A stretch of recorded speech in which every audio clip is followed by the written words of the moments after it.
बिस्मिल्लाहिर्रहमानिर्रहीम। अस्सलाम वालेकुम गाइस, अगर आप लोग हमारे चैनल पर नए हैं तो प्लीज़ हमारे चैनल को सब्सक्राइब कर लीजिए और साथ ही बेल आइकन के बटन को प्रेस कर लीजिए ताकि मज़ीद आने वाली वीडियो आप लोगों तक पहुंचती रहे। आज का बयान एक सच्चा वाक़या, बिस्मिल्लाह की बरकत का वाक़या। कहा जाता है कि किसी इलाके में कहत साली पैदा होगी। इस कहत साली की लपेट में ना सिर्फ इंसान बल्कि चरिंदों परिंद सब इसका शिकार हो गए। मवेशी मालकान बेहद परेशान थे। इस दौरान एक मस्जिद के मौलवी ने जुम्मा के खुतबे में नहायत यकीन के साथ ये बात बताई कि अल्लाह का नाम लेकर यानी बिस्मिल्लाह पढ़कर दरिया को हुक्म दिया जाए तो वो भी नाफरमानी नहीं करता। खुतबा सुनने वालों में एक चरवाहा भी मौजूद था। मौलवी की ये बात सुनकर उसके दिल में उतर गई और उस बात पर उसका यकीन कामिल हो गया। उसने वापस आकर अपनी बकरियां खोली और सीधा दरिया पर चला गया। ऊंची आवाज़ में बिस्मिल्लाहिर्रहमानिर्रहीम पढ़ा और दरिया को कहा वो अपनी बकरियां चरवाने के लिए दूसरे पार जाना चाहता है और उससे कहा कि मुझे अपने ऊपर से गुजरने दे। ये कहकर उसने अपनी बकरियों को लिया और दरिया पर चलता हुआ दरिया पार कर गया। दरिया के दूसरी तरफ का इलाका घास से भरा पड़ा था। दरख्तों के पत्ते भी सलामत थे क्योंकि किसी को यहाँ तक आने की रसाई नहीं थी। इसने खूब अच्छी तरह अपनी बकरियों को सैर करवाया और वापस लौट आया। फिर ये उसका मामूल बन गया कि वो बकरियां पार छोड़कर वापस आ जाता और शाम को जाकर बकरियां वापस ले आता।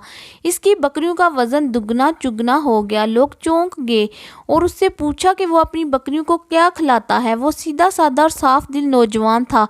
उसने साफ साफ बात बता दी कि जनाब, मैं तो बिस्मिल्लाहिर्रहमानिर्रहीम पढ़कर दरिया पर चलकर अपनी बकरियां दूसरी तरफ चरवाने ले जाता हूँ। ये बात सब ने सुनी मगर किसी ने चरवाहे की बात पर यकीन नहीं किया क्योंकि ये नाकाबिले यकीन बात थी। मगर बात होते होते मौलवी साहब के पास पहुँच गई। मौलवी साहब ने उस चरवाहे को बुलाया और सारा माजरा पूछा। उस चरवाहे ने मौलवी साहब को ही हवाला बना लिया कि मौलवी साहब, मैं तो आपका शुक्रिया अदा करने वाला था। आपने जुम्मा के खुतबे में जो नुस्खा बताया था कि बिस्मिल्लाह कहकर दरिया को भी हुक्म दो तो वो भी इनकार नहीं करता, तो मैं तो बस आपके नुस्खे पर ही अमल कर रहा हूँ। मौलवी साहब हैरत से इसके चेहरे को देखते रहे। मौलवी साहब ने कहा, भाई साहब, ऐसी बातें तो हम हर जुम्मा में करते हैं, फ़कत उनका मकसद लोगों का ईमान बनाना होता है। मगर बकरियों वाला डटा रहा कि मैं तो बिस्मिल्लाह कहकर पानी पर चलता हूँ और बकरियों समेत पानी पर चला जाता हूँ। आखिरकार मौलवी साहब ने सुबह खुद ये तजर्बा करने की ठानी। जैसे देखने चरवाहे समेत पूरा इलाका भी आ गया।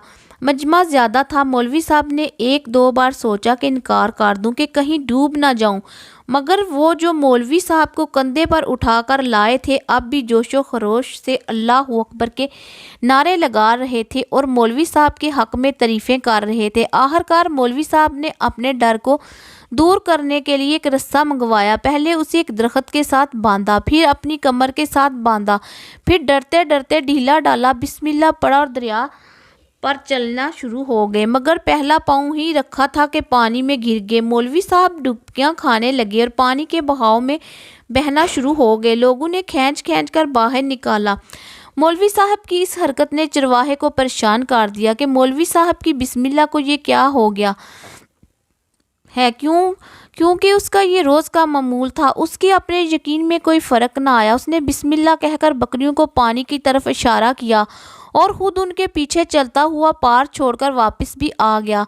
लोग उसे वली अल्लाह समझ रहे थे और उसके हक़ में नारे लगा रहे थे, मगर वो सबसे बेनियाज सीधा सादा इंसान था। वो मौलवी साहब के पास पहुंचा और कहा, मौलवी साहब, मैं आपकी बिस्मिल्लाह की तारीफ़ काफ़ी परेशान था, मगर पानी पर चलते हुए मुझे आपकी बिस्मिल्लाह की बीमारी का पता चल गया। उस चरवाहे ने दरख्त से बंधी रस्सी की तरफ इशारा किया और कहा, मौलवी साहब, ये है आपकी बिस्मिल्लाह की बीमारी। आपकी बिस्मिल्लाह की बरकत का ये रस्सा खा गया। आपको अल्लाह और बिस्मिल्लाह से ज़्यादा इस रस्से पर भरोसा था, लिहाजा اللہ نے بھی آپ کو رسے کے حوالے کر دیا۔ پھر کہنے لگا مولوی صاحب آپ بھی کمال کرتے ہو، میں نے آپ کے منہ سے سنا اور یقین کر لیا اور میرے اللہ نے میرے یقین کی لاج رکھ لی، مگر آپ نے اللہ کا کلام سنا مگر یقین نہیں کیا، لہٰذا آپ کو اللہ نے رسوا کر دیا۔ محترم عزیز دوستو، یہی کچھ ہمارا حال ہے، ہماری نمازوں اور دعاؤں کا بھی یہی حال ہے، ہماری دعاؤں کا حال بھی یقین سے خالی ہے۔ ویڈیو اچھی لگی ہو تو ویڈیو کو لائک، شیئر اور کمنٹ باکس میں آ کر اپنی رائے کا اظہار کیجیے۔ اس ویڈیو کے ڈسکرپشن میں دیے گئے لنک پر وزٹ کیجیے۔ اللہ حافظ، شکریہ۔